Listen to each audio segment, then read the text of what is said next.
School fatigue isn't just a desire to sleep. It's a heavy leaden fog that seeps into your very marrow. That day I crossed the threshold of my house feeling like a lemon squeezed dry, and my only ambition was a horizontal surface. Just for a second, I promised myself, collapsing onto the bedspread still fully dressed. I fished my smartphone, that faithful digital crutch, from my pocket, and launched some mindless video. The blue glow of the screen was its usual hypnotic self. My eyelids felt like cast iron, but I was certain I had the situation under control. The world began to dissolve to the rhythmic drone of the narrator's voice. I just blinked. Once. A simple, brief flutter of the lashes. When I pulled my eyelids apart, the world had ceased to exist. The room had transformed into a black hole, swallowing every outline of furniture. The silence was so thick you could touch it. I fumbled for my phone. The screen flickered weakly, displaying a critical 3% battery.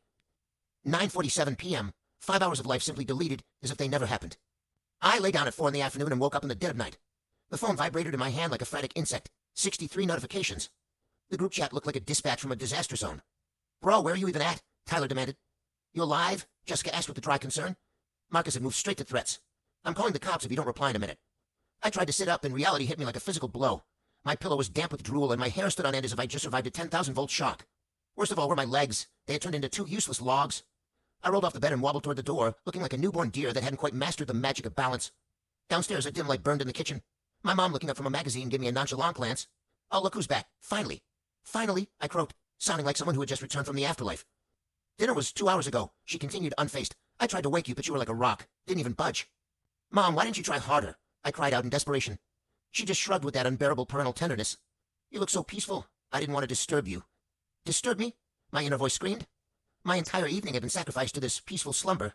My homework stood as a silent reproach. My stomach was demanding food, and my biological clock had gone completely haywire. Technically, it was time for bed, but after a 5-hour hibernation, I felt both wired and utterly broken. I retreated to my fortress, cracked open a textbook, and stared at the page. The words had turned into meaningless hieroglyphics. I read the same sentence 18 times, but the meaning slipped away like soap in a shower. 1 a.m. I'm lying on my back, staring at the ceiling where street lamp shadows are dancing.